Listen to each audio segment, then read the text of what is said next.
recently I recorded a thing about Disney and the stories of the Disney movies. And one of the things they grouse in is fairy tales. So I want to talk about fairy tales for storytelling as the elements of fairy tales.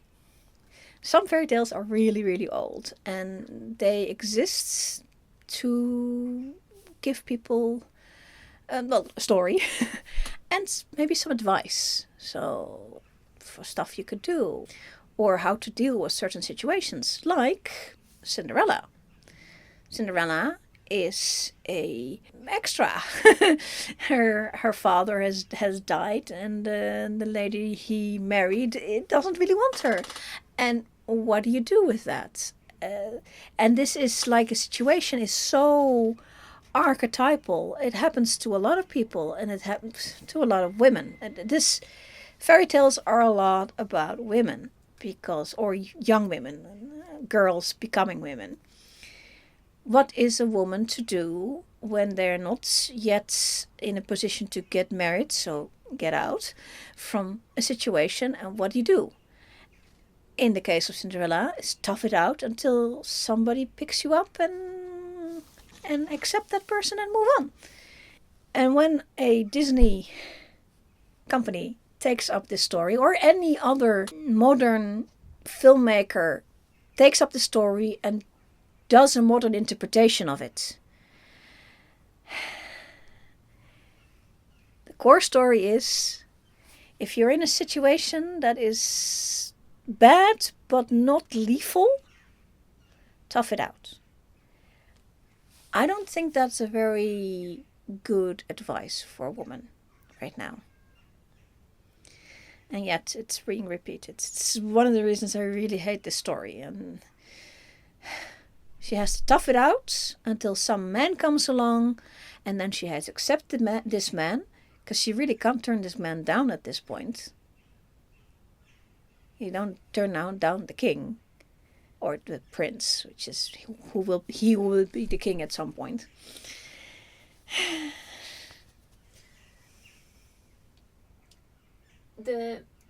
Her situation also involves that she's actually getting an offer from what is considered to be the best bachelor on the market. So it doesn't. There's nowhere else to go. There's nowhere else to go, and her only choice is to marry. Yeah, and once he has chosen her, she cannot now turn him down, because she goes to the ball in whichever capacity they meet. And then if he says, I like you, then it's on. But if she says, I don't like you, it's not off. It's whatever he says. Kind of nonsense is that? And that's the whole premise of it anyway, because her only option is to get married. Yeah. She has no other prospects. She has no other prospects. And then we go to the second story on my list, Sleeping Beauty, who is even worse position, because when the prince comes to her, she's asleep. She cannot turn him down at all. In fact, there are earlier versions of this story, which I'm not going to be repeating, in which no consent was necessary for anybody, and babies were had, and she never woke up.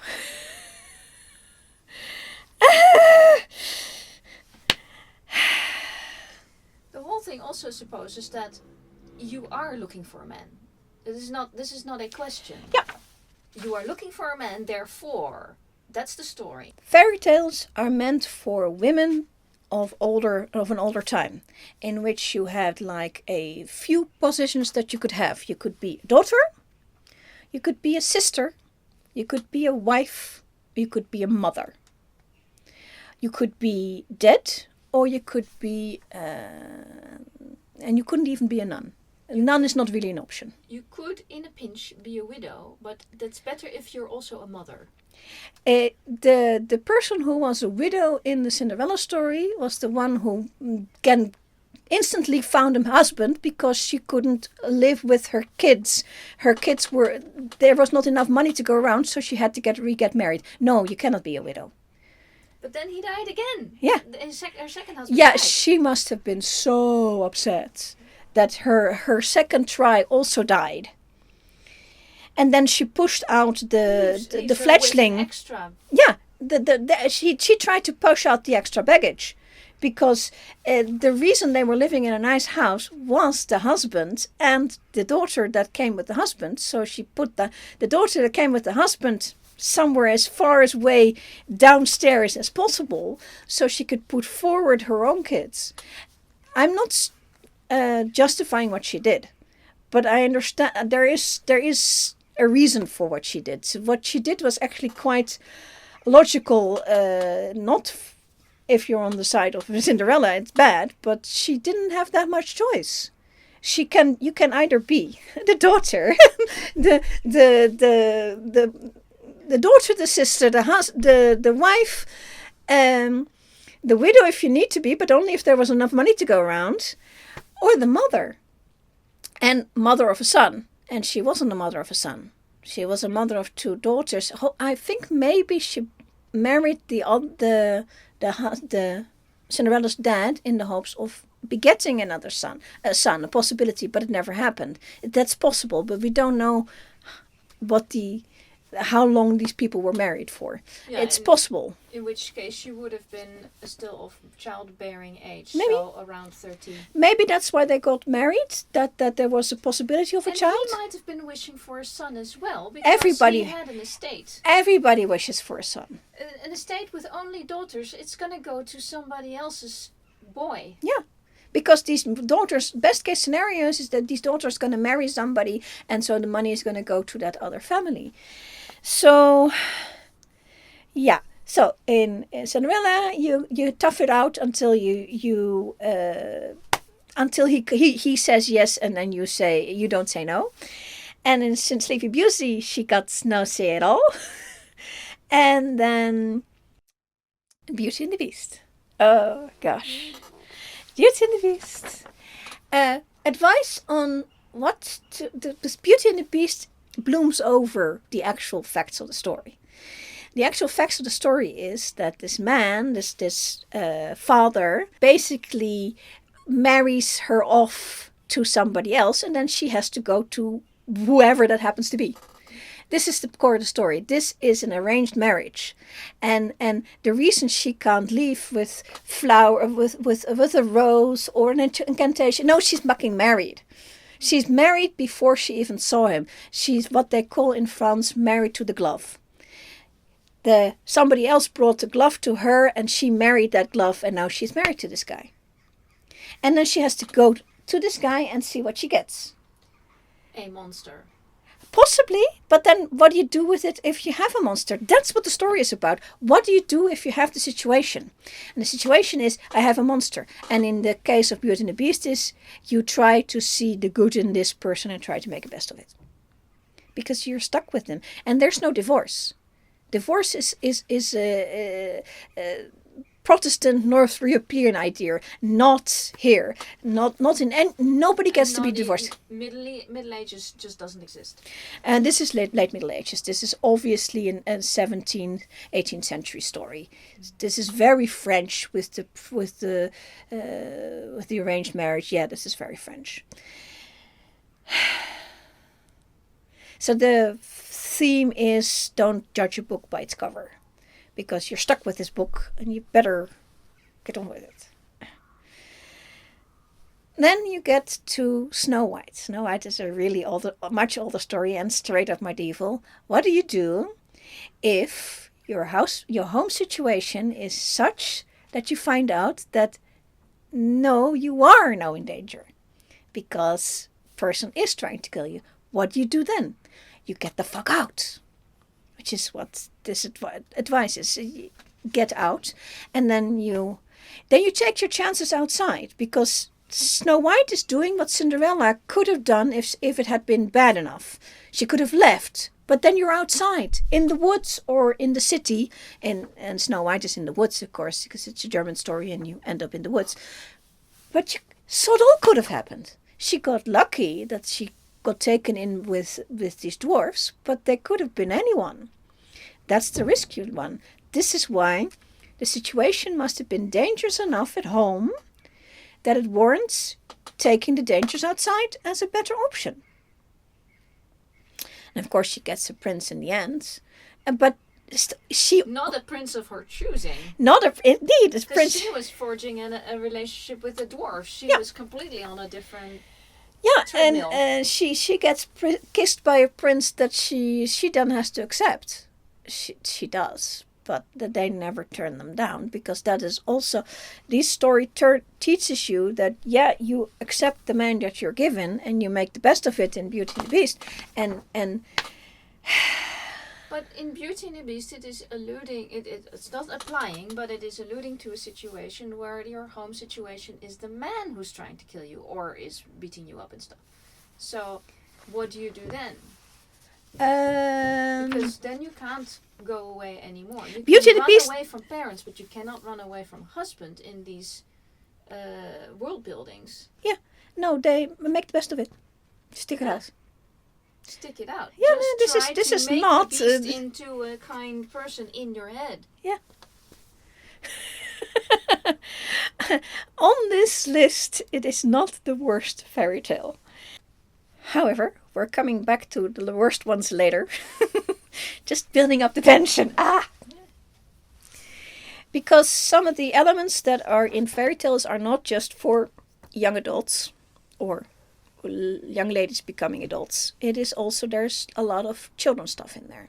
Going back to Sleeping Beauty, the story starts with the parents who promise all the fairy godmothers to enough plates, and yeah, there's not, and then one gets left out, and it's a story of, if you make a promise, you have to do it. If you don't, there will be consequences. That's one. The other story that is very much repeated in many stories, with Snow White is one, is Stranger Danger. The second part of the Snow White story, where she is at the dwarfs and the witch comes and offers her... Actually, she offers 3 times she comes. And 3 times she offers things. She offers a comb, which turned out to have venom in it. And they stick her and she falls down. But the dwarfs find her in time. And the second time she's selling ribbons for bodices. And so she binds the bodice too tightly. And Snow White falls down. But the dwarfs come in time and revive her. The third time is the apple, and then when the dwarfs think they're not in time, they put her in the beautiful glass case because they thought she was so beautiful. And then the prince comes. But it comes in 3s, and it's 3 times Stranger Danger. The story of the queen first and being in danger for your life only once, but this 3 times the Stranger Danger is 3 times. And these stories are some of the core Northern European stories. Us Dutchies, we know the story of Little Red Riding Hood and the Wolf and the 7 Goats. In America, you have the story of the three pigs and the 3 little pigs and the wolf. And these are all Stranger Danger stories. The Little Red Riding Hood, who goes walking into the woods and runs into a wolf, and she tells him everything about herself. Stupid. And then, of course, he runs off to Grandma and kills her before Little Red even gets there. Stranger Danger. Don't tell strangers your business. You know? And The Wolf and the 7 Goats, which is the one that lots of Dutch kids know. Similar story. Mama goat leaves this little goatlets at home. Kids, I think they're called kids kids at home, saying don't open the door for anyone. And of course they were really small kids. The wolf comes, spins a lovely yarn, and they open the door on him for him anyway. After much hooing and hawing. And of course he eats all of them. Well, he swallows them, but the huntsman comes and frees all the kids, because that's always how it goes. But again, Stranger Danger.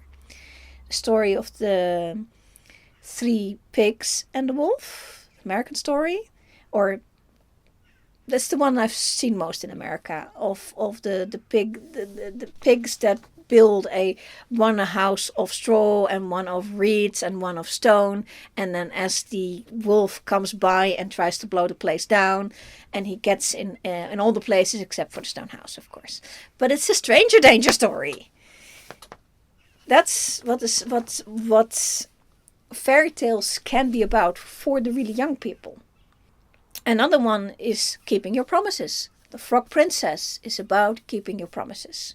The Frog Princess is meant for about 6-year-olds and tells the story of little princess who was given a beautiful golden ball by her dad, the king, but she mustn't lose it. Of course, she's not supposed to take it outside, but she does. And she plays around the pond with it. And of course, it flips out of her hand into the water. Oh yes, it is gone. She is now in trouble. And she goes, oh, woe is me, I'm in trouble. And she laments for a while. And then a frog comes and says, hey, well, if for a little promise, I could go and dive it up for you. And she says, yes, anything. And he says, well, I want to eat off your dinner plate tonight. Okay, yes, anything, as I'm in trouble. And I want to sleep in your bed tonight. Yes, anything, I'm in trouble. You'll be in trouble. She's 6. So, yeah, he keeps asking her a couple of things, and she keeps saying, yes, anything. And he dives up the ball and she has it again, and she just skips off because she's a 6-year-old. And thinks nothing of it when later at dinner she sits and she has the ball and the dinner, and all of a sudden one of the guards walks in and says, I have a frog here at the door, and he says that he was promised to eat at the table. And the king says, by whom? And he says, well, by the princess. And then the king asks the princess, did you promise this? And she says, yeah. And then the king says, when you promised it, you have to do it. So we have a frog eating it at the table, and then later the frog does come to the bedroom and has to sleep in the bed, and there's kissing and there's a princess and all that. The point is, if you promise something, you have to keep your promise. And it's one of those story elements that Hans Christian Andersen picked up really well in the Snow Queen, in his Snow Queen, not the Disney one, the actual Snow Queen. It's about perseverance, keeping your promises. Gerda promised to Kai. Kai promised to Gerda, but there was a problem. And then she goes look for him and see what about the other half of the promise. Snow Queen, Little Mermaid are all by Hans Christian Andersen, and they are all about female empowerment. In this world in which you're stuck with taking whatever prince you're thrown at you, sleeping while you're getting kissed, he writes a story about female empowerment where the girls make their own choices. In the Snow Queen, Gerda, who has a friendship with Kai, but Kai suddenly disappears, and she learns that he's gone off with the Snow Queen. She goes, running after him is not the right thing. She does her own thing here. She makes her own choices. She's just going to see if he's all right, because there's something screwy going on there. So she's not running after him in a Hollywood kind of way. Sometimes these girls running after the guys now, or the guys running after the girls. No, this is not that. She's wanting to check that he's okay. And if he makes his own choices, then that's okay with her. She just wants it to be his own choice. And she has her adventure, and she's waylaid a couple of times.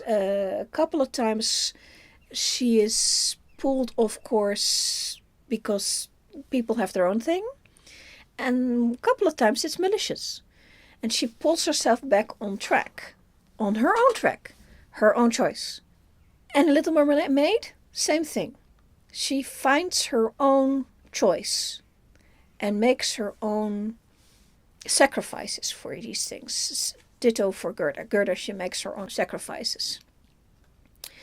The third story that I want to mention of Hans Christian Andersen is The Person Who Has No Choices, A Little Matchgirl.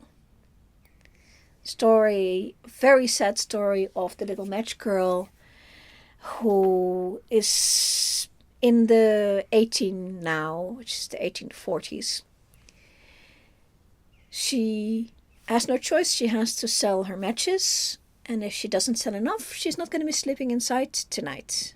And it's Christmas Eve. Nobody's buying any matches. So she's just setting them off. And as she sets them off, she has a beautiful vision of some beautiful things, which are not going to be hers. And the story ends with somebody finding a dead little girl. Because that's the consequences if you don't... If from all these things, from Cinderella, that could have been Cinderella if she had run off. It could have been Snow White if she had been unlucky enough not to run into nice dwarfs. It's the Little Matchgirl.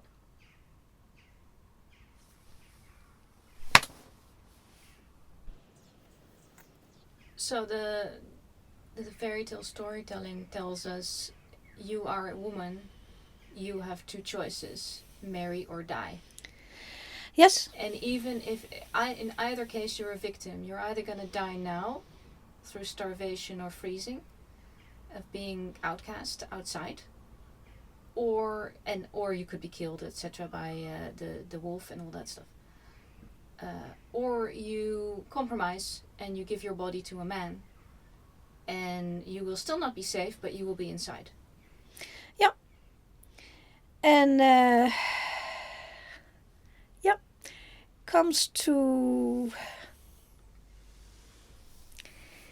that bad story I was going to talk about.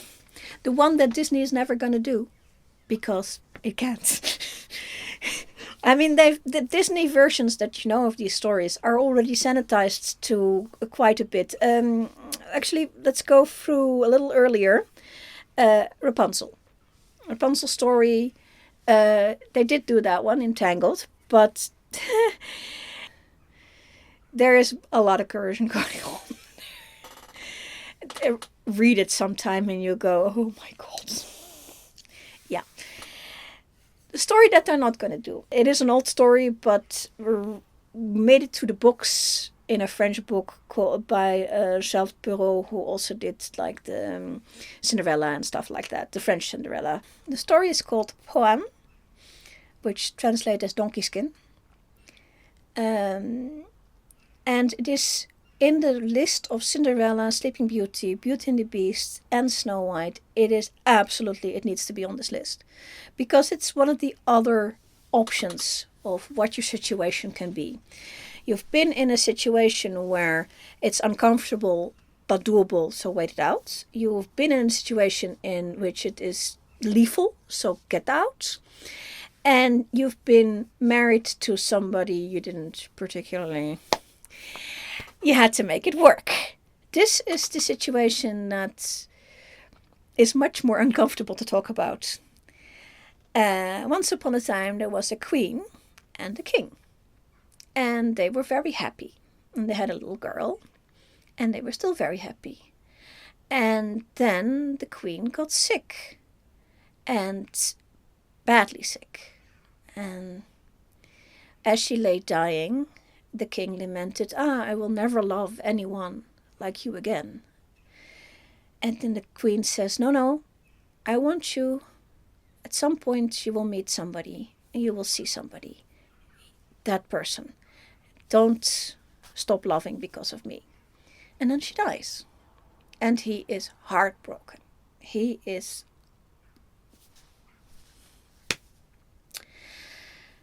And as time goes by, his little girl grows up, and he is laments. And one day, he sees his little girl, and she looks just like her mother. Yeah. Oh yes, and he falls for her hard. And he goes to her and says, I want to marry you today. And she sort of goes,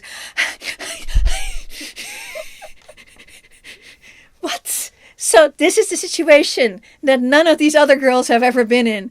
What do we do now? So she sort of, she locks herself up in a room and says, if we're going to get married, we must have a big wedding and a big ball. And these things are always in threes because in the original Cinderella, there would have been 3 balls, not just the one. So 3 balls. So 3 balls, and I need 3 gowns. The first gown must be... she made something completely ridiculous up. Buying time. A lot of time. And so he goes off and makes this... has this gown made, and it will take time. So, okay. And she thinks, oh my God, what the fuck am I going to do? And... she does this 3 times because that's as long as she can push it forward. And in that time, and I think it's about a year or something like that, she's in her room. And nobody sees her. And she has a servant bring in a donkey skin. And just flap of donkey. And from that, she fashions something she hasn't washed it in a year.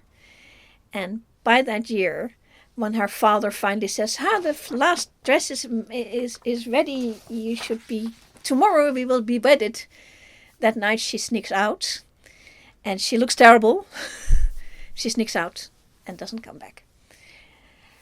Story, of course, continues that she goes to another realm, and there she meets somebody. And it works out in the end. But, yeah. This is that one story that the other ones do not cover.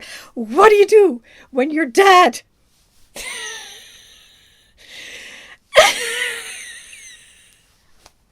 Well, fair enough. This is indeed something that women and sometimes men and young people have had to deal with, is incestuous situations from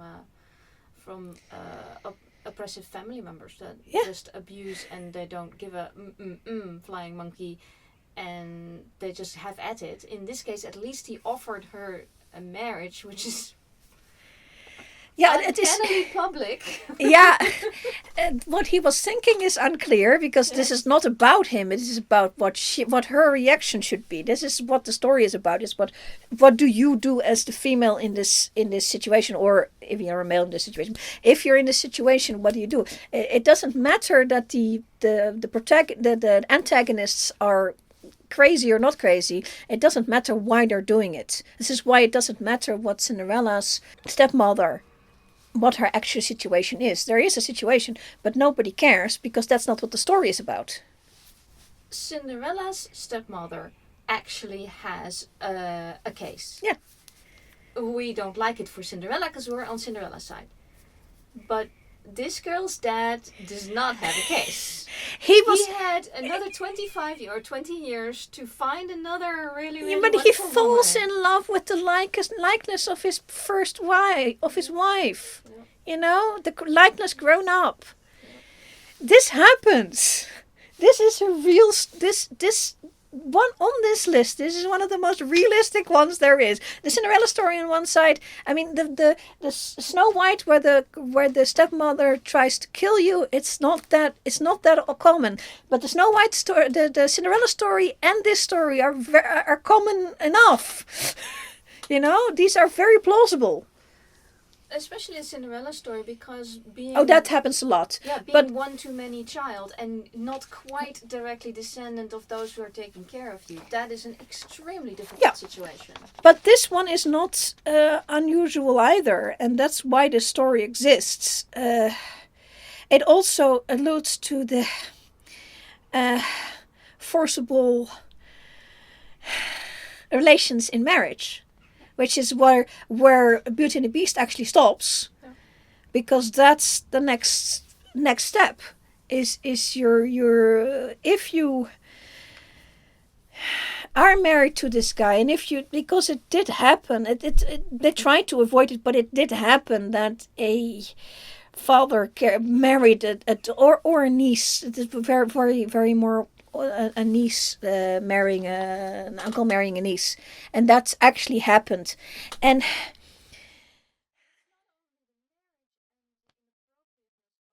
an element in fairy tales is because it's about what you should do in situations. So one of the things that comes up is duty. And it's more in the Northern European versions, like in Frau Holle, which is not one that Americans know about. I'll come to Frau Holle in a second. In Wild Swans, but also in Mulan. Mulan is about family loyalty and doing your duty. And I'll come back to her in a second. Frau Holle and Wild Swans also. Wild Swans is about family loyalty. The one princess of the seven princes. There's seven princes and one princess. The seven princes have been turned into swans by the evil stepmom, and in order to undo the magic, she has to make 7 shirts of nettles by hand and not talk while she does it. It takes years. It takes a lot of self-sacrifice. And she does it for her brothers. Self-sacrifice. This is also that same sacrifice that Hans Christian Andersen also picked up on and used in the sense of that something worth having is worth giving up something for. So he took that with him, but the older versions is she has to work so many years to make the shirts in silence, and so her brothers can be turned back because of the evil magic. And in the Frau Holle is a story. It's a very German, very Germanic story. I'm sure it's just Switzerland and Germany, and we have in the Netherlands we've heard of it. It's not our story. A story of a mother with 2 daughters, and she favors one a lot, and the other one she makes do all the work. And one day, this other daughter is trying to spin the wool, but she gets blood on it, and she cannot come to her mother and say, I have blood on it. So she goes to the well, try to clean it, and she falls down the well. And then she comes to a world there that is full of work, but nobody doing it. Like the bread is baking in the oven and screaming, please, please come get us out, because otherwise we're spoiled. And she sort of goes, okay. And she does it. It's not that much work. And she comes to the apple tree, and the apple trees go, please, please pick us, because otherwise we're really spoiled. And she sort of goes, okay, I can pick you. So she picks them.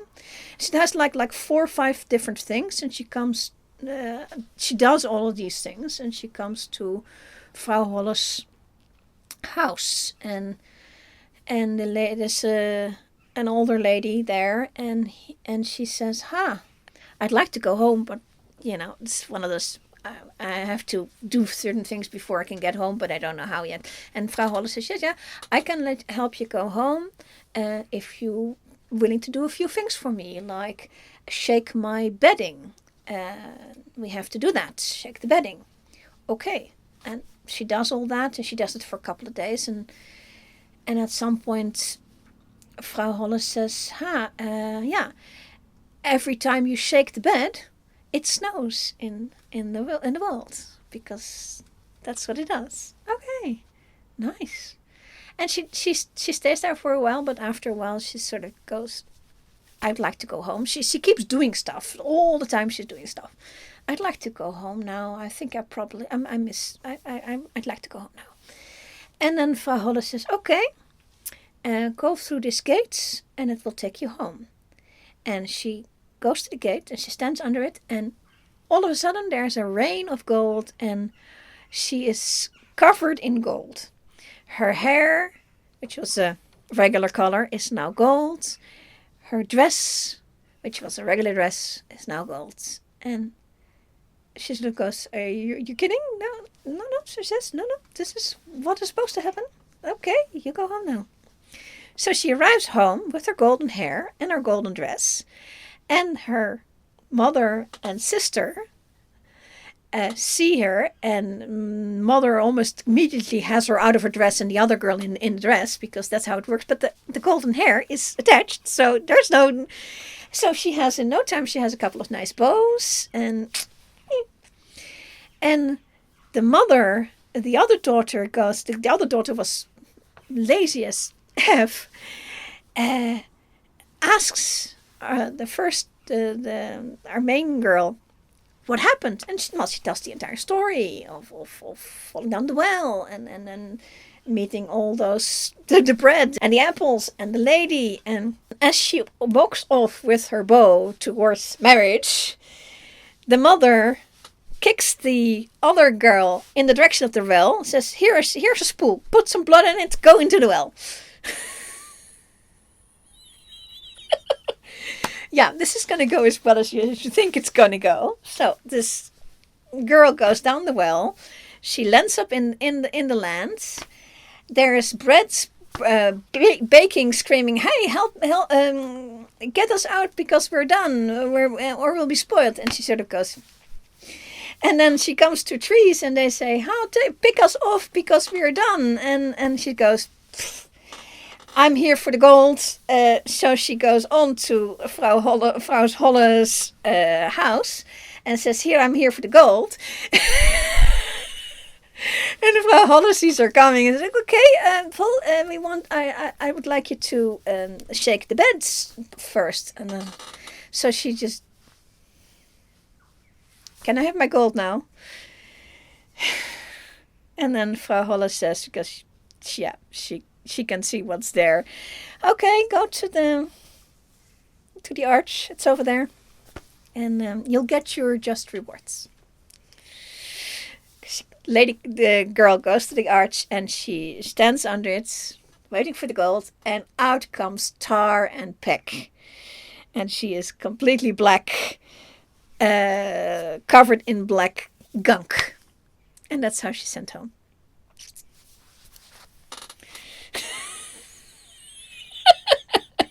This is a great story, but it is the lessons involved are a little bit okay. They're no more ig than anything else here. It's a story of duty and what you get for it, reward, which is the more sophisticated version of this story is kind of the Mulan story. Mulan, she is faced with the problem that her family has to supply a soldier. It has to be a soldier from the family, but the only person who is on paper available is her dad, and he's not young. He'll do badly in the army, and she is unattached and available, and so she steps up, even though she's the wrong gender, obviously. She's not going to tell anybody that. She steps up in that role to fulfill the duty of her family to supply a soldier to the campaign. And what she gets for it is, so it's a duty to the family, to her country, because that's what the entire soldiering is about, is to the country. And she does 10 years of service, and what she gets for it is the acclaim of the entire society around her, because in the end they do find out that she's a woman, but much later, and they never knew, and they are still very proud of what she did and how she did it in the original story, the Disney version notwithstanding. This is a good story. And the Frau Holle story, as silly as it is with the gold and the peck, and these are the better stories of things that you can actually learn something for the future from.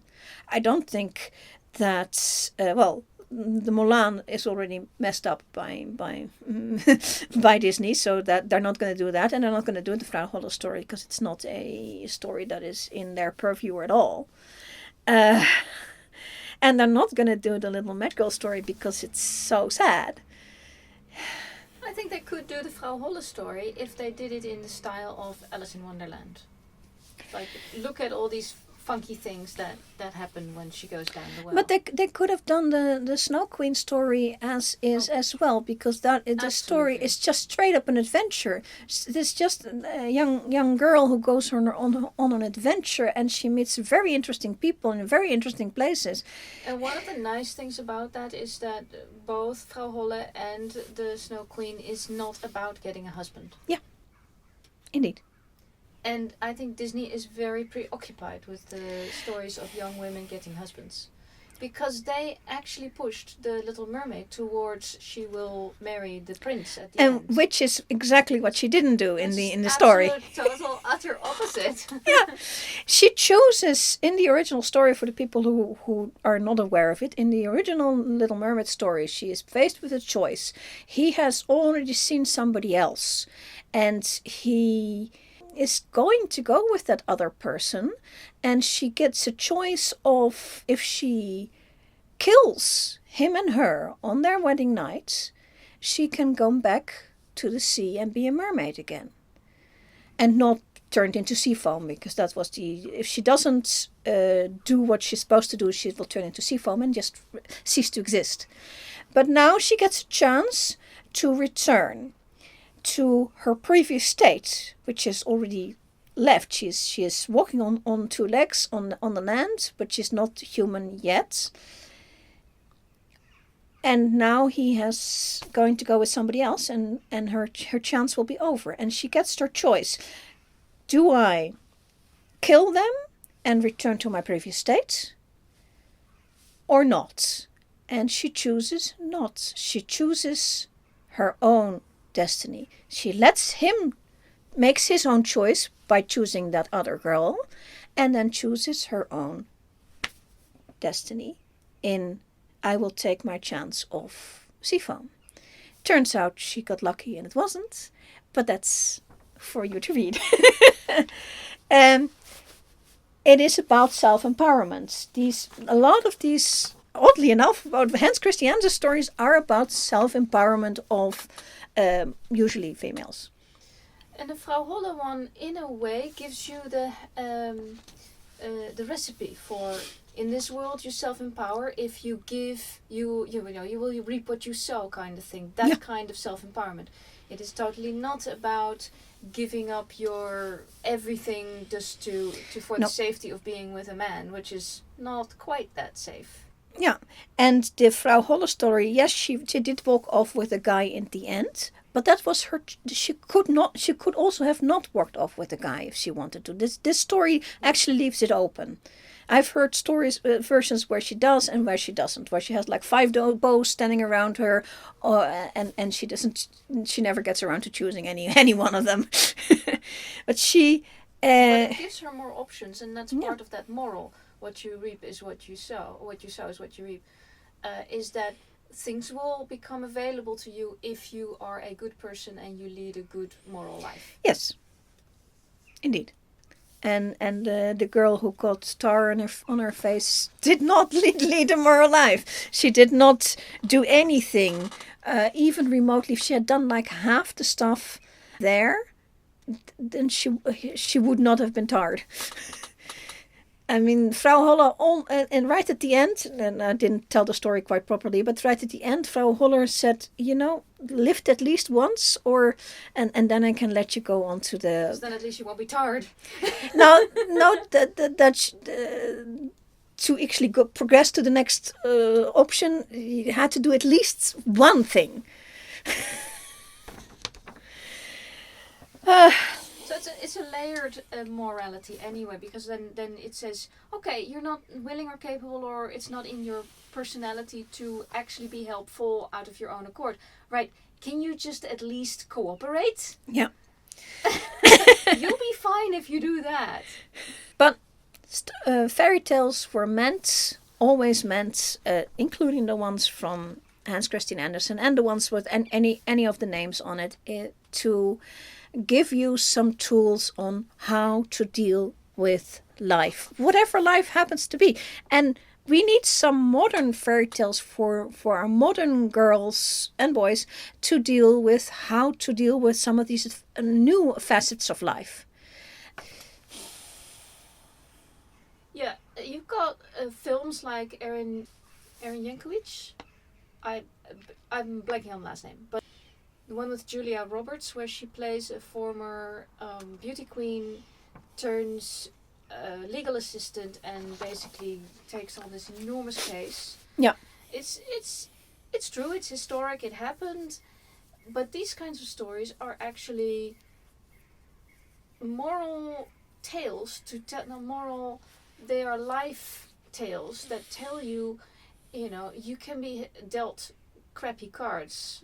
Yes, she was a former beauty queen, but she was, by the time we see her, she has 3 kids, no husband, and she's still very young. Yeah. And no education. And she just goes out and starts doing stuff. yes. So this is the moral, especially from the American perspective, is if you work really hard, then you can also make it. Yes, and that's, I suppose, that's a more modern story. I think we probably won't know what the actual core stories of our age is going to be. I think you probably need to wait 100 years after the age to figure that out. But yeah, we do need some, and yeah, Hans Christian Andersen's stories from 180 years ago are still valid stories. And the Cinderella story, which is like 2,000 years old, that's roots 2,000 years old. Mulan's story has roots 2,000 years old. You know? How relevant are they today? How relevant are they today? They are both are and aren't. The Cinderella story, all these stories about girls, and then that does not include Mulan, is about women in domestic situations where they really have no say. Mulan is the only one who actually has a say, and she makes her own choice. And Gerda and the Little Mermaid, they use that same choice, but they are. Little Mermaid and Gerda are pretty modern. The 1830s is pretty modern compared to Mulan and Cinderella. It comes down to whether the story is about finding a man or not. Yeah. If your whole story is about how to find a man, then... But the Cinderella story is not about how to find a man. The Cinderella story, the Snow White story, even the Sleeping Beauty story are not about finding a man. These men are incidental. In all cases, she goes to Cinderella goes to the only thing that she actually has an invite for, which is that ball, and the prince happens to be there. He's incidental. He could have been furniture and it would work. The Sleeping Beauty is asleep 100 years and then a man shows up. He is incidental. The Beauty and the Beast guy she marries sight unseen. He is incidental. I mean, he's very real when she has to deal with him, but he is incidental. This Snow White man also shows up when she's asleep. He's incidental. These are all incidental men, and they are all non-negotiable. They all have to be accepted as is. She can't give any of them back. The Beauty and the Beast one because she's already married to him, but even the Cinderella, when you see the prince and it sort of goes, no, he's a little short and a little fat, and I don't like it. She can't turn him down. This is not gonna happen. It's a sure thing. From all he has to do is choose. And that's all the choice there is. And when he says yes, it's yes.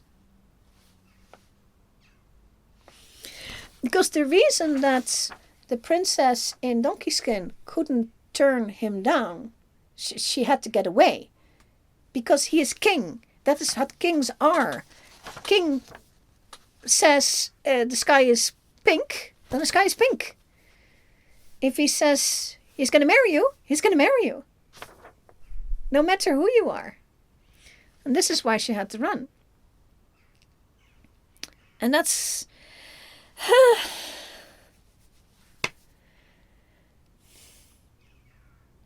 and that's why fairy tales are actually different from regular storytelling, is that they have elements like this in it. Not always for our age anymore, because written in a different age for a different set of people. And that is my opinion. And I'm sticking to it.